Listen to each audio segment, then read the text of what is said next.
Which position coach on this Texas football team has the most to prove in the 2024 season? Today on Locked On Longhorns.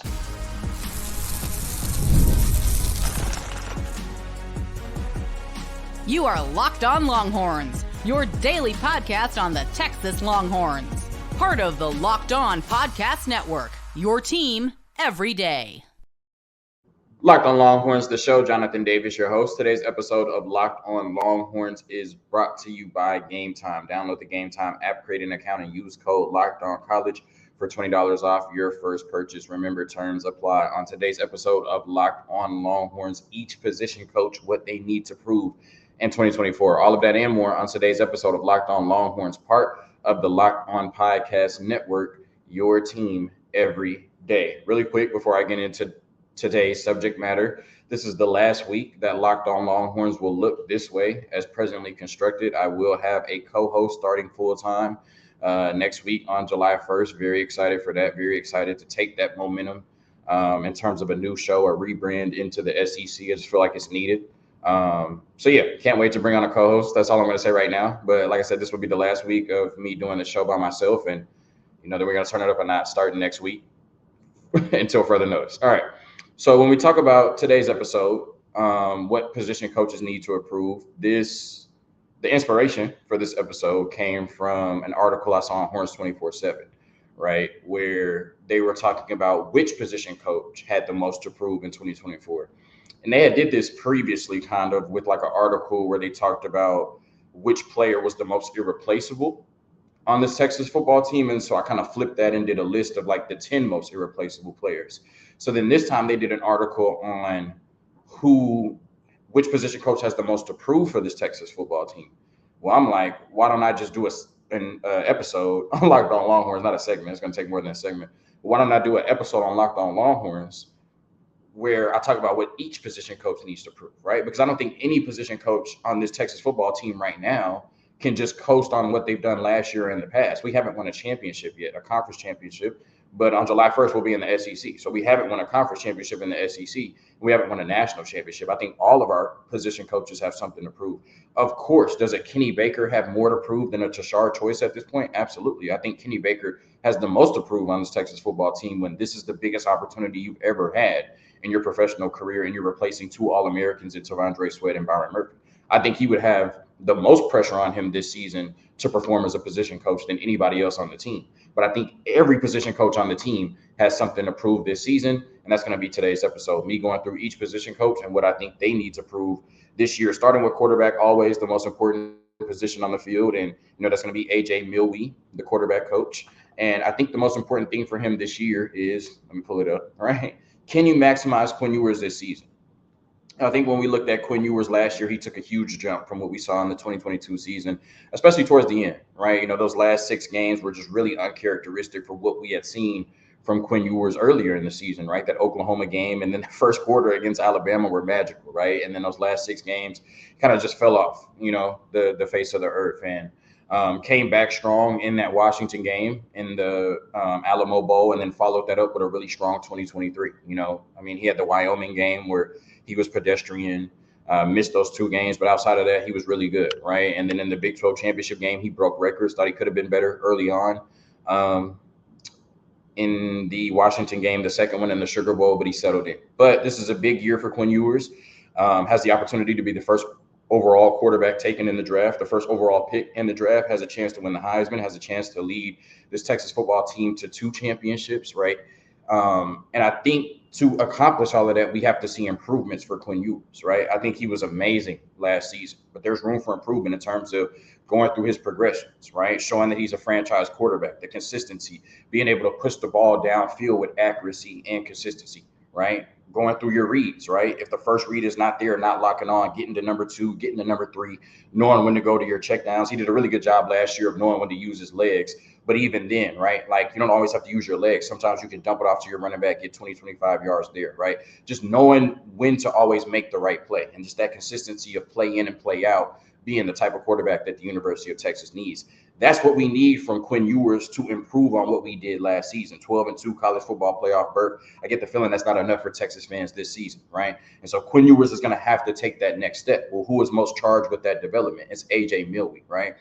We have the opportunity at the University of Texas this year to have the most successful quarterback campaign we've seen at the 40 acres since Colt McCoy, right? In over a decade. When you're talking about a potential number one overall pick, potential Heisman winner, potential face of a team that could win 2 championships, like all of that, you know what I mean? Like Quinn Ewers has the opportunity to do that this season. But it's going to take a lot of growth from what he did on the field and off the field in terms of maturity and leadership that we saw last season. And so that's what AJ Milwee needs to prove this year is, can you produce the best quarterback in college football in one particular season?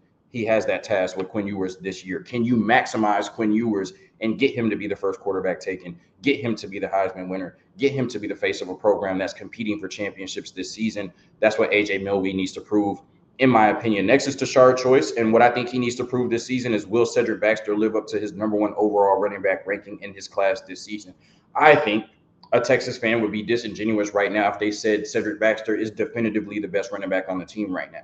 Right now, the good thing is it's a win-win scenario for us. Even if Jaden Blue is better than Cedric Baxter, they both play for Texas, right? So it's no harm, no foul, right? Like, it's a win-win scenario for us.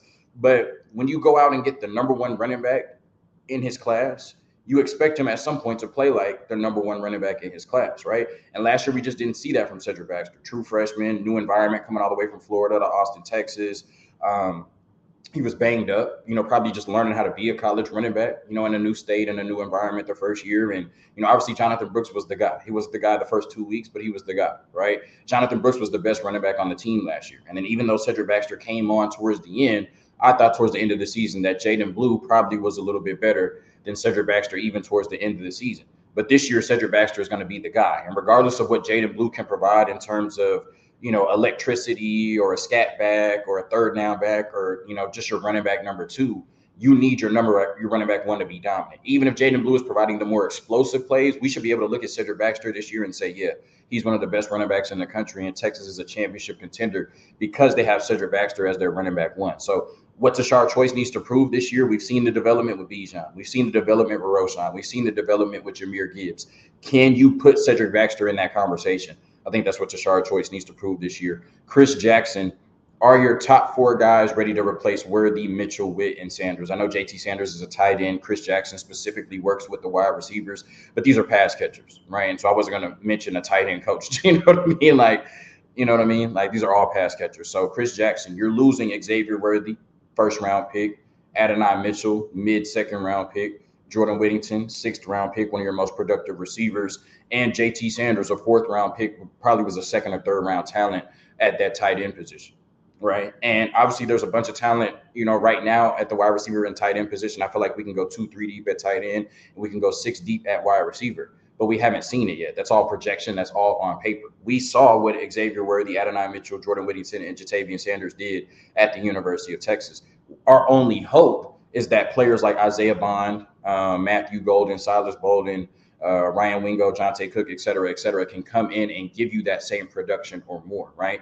And obviously we assume that that's going to happen because, we didn't rebuild, we reloaded, bringing in some very talented pass catchers. Obviously you have Quinn Ewers, who you're expecting to take the next step, and you expect Steve Sarkisian to pull the strings, beautifully, and everything be in symmetry, right? But you still have to actually go out there and do it, right? You still have to go out there and run the routes. You still have to go out there and catch the passes. You still have to go out there and score the touchdowns. You still have to go out there and make those contested catches, right? It doesn't just happen on paper. You actually have to go out there and do it. And so when you're losing your top 4 guys, do we have 4 guys right now? I think we do.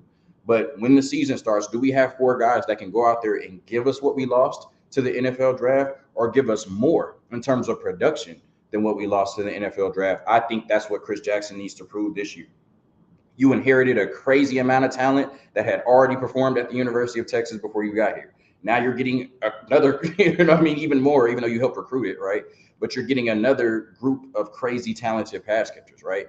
Now it's going to be on you to make sure that this group of pass catchers can meet or exceed what the previous group did that's now in the National Football League. Kyle Flood, can the offensive line stay steady, or improve with the loss of Christian Jones. Whatever your feeling is about Christian Jones, it should be good, right? If you're listening to this podcast and a University of Texas fan, but whatever your feeling is about Christian Jones, he was a 4th-round pick in the NFL draft, maybe 5th, I can't remember, right? But that's going to be a offensive tackle that's making the 53-man roster, right? He is an NFL football player, right? And you're returning Kelvin Banks, Hayden Connor, Jake Majors, and Devon Campbell, right? And so that first 4 of your offensive line, there's continuity and chemistry there. But you're going to have to replace an NFL right tackle on that right side, right? And more than likely, it's going to be Cam Williams on that right side.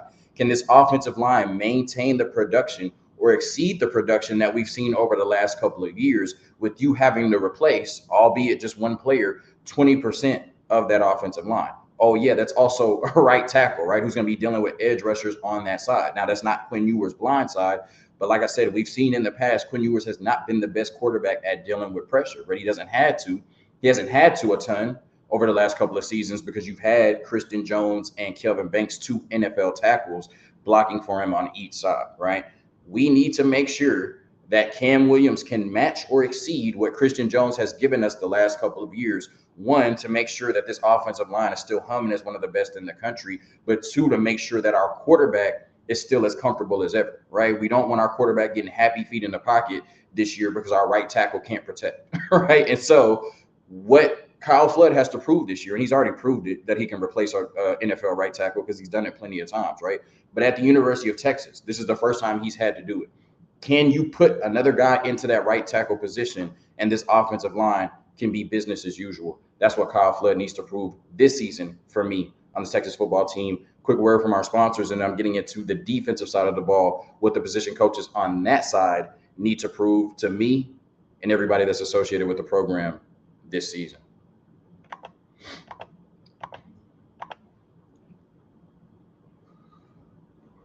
Today's episode of Locked On Longhorns brought to you by eBay Motors. Passion, drive, and patience. The formula for winning championships is also what keeps your ride or die alive. eBay Motors has everything you need to maintain your vehicle and level it up to peak performance. Superchargers, roof racks, exhaust kits, LED headlights, and more. Whether you're into speed, power, or style, eBay Motors has you covered. With over 122 million parts for your number one ride or die, you'll always find exactly what you're looking for. And with eBay Guaranteed Fit, your part is guaranteed to fit your ride every time or your money back. Because with eBay Motors, you're burning rubber, not cash. With all the parts you need at the prices you want, it's easy to make your car the MVP and bring home huge wins. Keep your ride or die alive at ebaymotors.com. Eligible items only. Exclusions apply. eBay Guaranteed Fit only available to U.S. customers. All right, moving right along. So the next one is Kenny Baker, the young superstar coach that came over from the Miami Dolphins this year. Super excited to see him work. I think all of the reviews since he's been on campus have been amazing, right? And just in terms of the impact and what he really brings to this Texas football team just as a technician, as a teacher. You know what I mean? I really feel like I'm excited to see the defensive tackles this year. I mean, obviously, you lost to Devondre Sweat and Byron Murphy, but I'm really excited to see his teachings come to fruition, right? Because, what we see from Alfred Collins this year, what we see from Vernon Broughton this year is a direct reflection of Kenny Baker, right? In his first year in this big of a role, right? I think, obviously the Miami Dolphins are in the NFL, so they would be a bigger organization than the University of Texas, right? Now, Texas probably has more fans than Miami Dolphins, but, it's an NFL team. But he wasn't the defensive line coach. I think he was the assistant, right? So you could say this is the biggest position he's had. And how much of Sweat and Murphy's production can you replicate? I've already kind of talked about it, but you come in your first time at the Power 5 level in this position as a defensive line coach, like I said, coming from the NFL, you lose 2 All-Americans, 2 top 38 picks in the National Football League draft, and now you're expected to replace that and bring that same type of production. You come over to a defense that was 3rd in the country in run defense, largely because of Devondre Sweat and Byron Murphy. And so now how can you get this team, or how can you get this defensive line to produce at a level to where we could even come close to being the 3rd best run defense in the country again, right? Obviously, I'm not expecting Vernon Broughton, not Devondre Sweat, but Vernon Broughton, Alfred Collins, and company, right? I'm not expecting them to be Devondre Sweat and Byron Murphy. But with great responsibility, with great power comes great responsibility, I guess. I messed that up, right? And this Texas football team, even with the losses of Byron Murphy and T'Vondre Sweat, are still national championship contenders.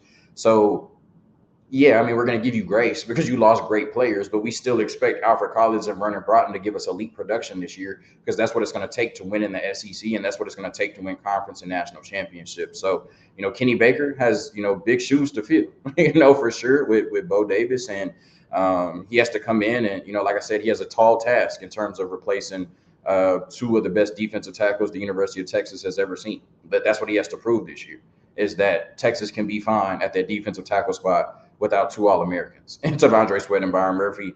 And Kenny Baker, if they do, he'll probably get the majority of the credit for it. If they don't, he'll probably get the majority of the blame. That's what comes with being a position coach. When you look at Kenny Baker again and then Pete Kwiatkowski when we go to the edges, right? I think Pete Kwiatkowski would probably be more focused on the edges than Kenny Baker, but, he's the defensive line coach. The edges do play on the defensive line, So can you generate elite edge production this season? 3 years of this staff at the University of Texas, Steve Sarkisian and his staff, I do not think at this point they have generated elite edge production, right? But now you have the best group of edges you've had since you've arrived on campus, right? You have a Trey Moore, right, who has produced, the 22 and a half sacks over the last 2 years. You have an all-world prospect in Colin Simmons. You have, Colton Bassett, who should be able to come on and produce in his second year. You have Ethan Burke, who is now an upperclassman. You have Barron Sorrell, who's now in his fourth year, right? You have all the makings of an elite edge, rotation in that room right now. Justice Finkley, who's always come on the scene and giving you good snaps, So, yeah, I mean, you have the makings of a really talented and potentially elite edge room, right? But like I said, the production in that room has always been good to great. Can we take that next step? If we want to win the national championship, can we take that next step to where our edges are playing elite, right? Where our edges are just pinning their ears back and making life a living hell for offensive coordinators, offensive lines, and opposing quarterbacks. That's the point that we need to get to at the University of Texas, right? We're right there trying to push through that ceiling, right? We're right there, just up at the top, right? But to get to that next step where we can call ourselves champions, that's where you need that improved, edge play, right? Improved quarterback play. That's where you have to be the creme de la creme, the best of the best at each position, right? You have to be the standard at damn near every position to make it to that level of being a champion. And we're close. We're very, very close, right? But I think to get to that level, because we saw that, right? Washington waxed us, and then they looked like a shell of themselves against Michigan. It was the pass rush, right? Like that was the biggest difference, was the pass rush, right? And I think we have the type of guys in this room right now that could push us over the edge into being a championship contender. But it's going to be on Kenny Baker and Pete Kwiatkowski to get that level of production out of that room. Johnny Nansen, does Anthony Hill take that leap into top 5 defender in college football? I think he has that in terms of talent level, but obviously just the production isn't there after only 1 year, right? And then we saw scenarios where you have a player like Harold Perkins who goes crazy his freshman year. You're ready to put him in that class, and then he takes it a step back, right? I think definitively after this season, we should be able to say Anthony Hill is a top 5 defender in college football. Now, will it possibly still be debatable? Of course, there's a lot of talented players in college football, but linebackers usually get a little bit of a boost, right? Because they're the ones making all the tackles. They're the ones making all the plays in the middle of the defense, right? And he's going to be the face of a defense in the SEC. That's one of the best teams in the country, right? So Anthony Hill is going to get a ton of pub because he's going to be the best defensive player in the face of a defense on this University of Texas team that's one of the legitimate national championship contenders going into the season. So he's going to get that middle linebacker boost, but I already just think that Anthony Hill, I've said it before, like he's going to be an SEC Defensive Player of the Year by the time he hits the NFL. He is just one of the best players in the country at his position already. I think he solidifies himself as a top 5 defender in the country this year, regardless of position, either some point during the season or after the season. But to get there, it's going to come on the coaching of Johnny Nansen, and that's what he has to prove to me. After this year, Anthony Hill should be a definitive top 5 defender in college football. That's what I'm putting on the linebacker coach. Terry Joseph, this is an interesting one. I think Terry Joseph has done a good job of recruiting. We have seen some corners decommit. We've seen some corners enter the transfer portal, Austin Jordan and Terrence Brooks. And, there have been some rumblings that, maybe a ton of people haven't been happy with Terry Joseph. And I know one thing that, people haven't been always happy with is the style that the corners have played, right? It just feels like too often we're playing a bend but don't break defense. And we feel like we have better athletes at the University of Texas to play a better style of defense that suits them, right?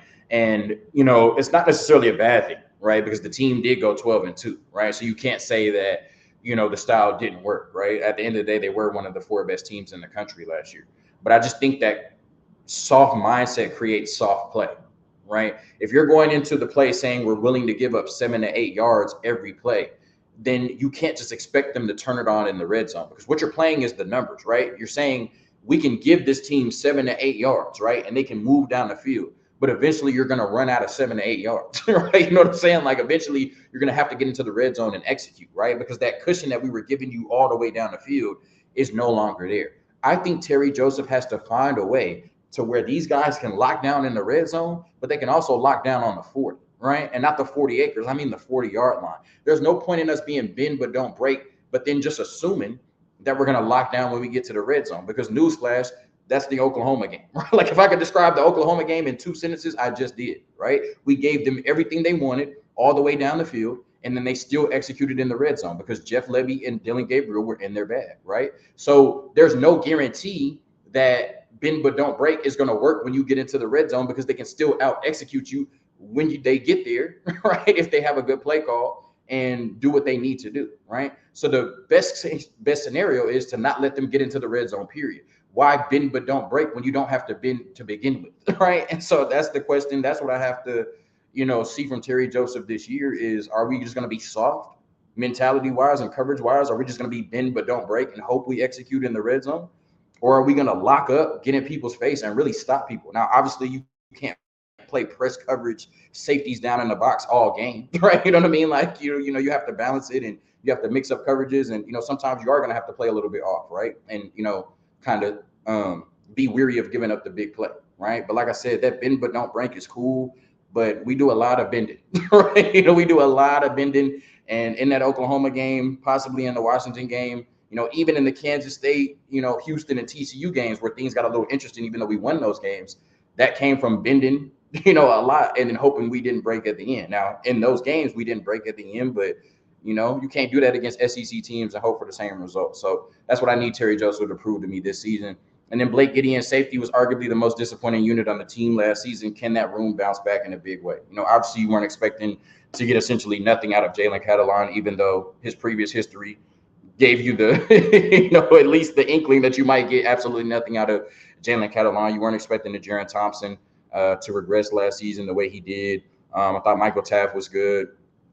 Derek Williams, but, just overall, you were expecting a lot from Jalen Catalon and Jaron Thompson. You didn't get that. Now you bring in an Andrew Makuba. I think Derek Williams takes that next step. I think Michael Taft wholeheartedly is one of the best players on the football team. He's just inevitable. And then you have 2 5-star safeties behind him, right? In terms of Xavier Filsami and maybe not 2 5-stars, but you got really good safeties behind him, right? And so, Blake Gideon, it's on him as the position coach to get, the expected production out of that room. Like, none of us came into the season last year expecting safety to be a sore spot for us and expecting our safeties to just get blitzed all over the field, right? In terms of just giving up deep pass after deep pass after deep pass after deep pass, right? So now, right, it looks like we have the talent to be way better in this room this year than we were last year, and that's what Blake Gideon needs to prove, right? Can you put a competent safety rotation out on the field for 15 games this season for the Texas football team?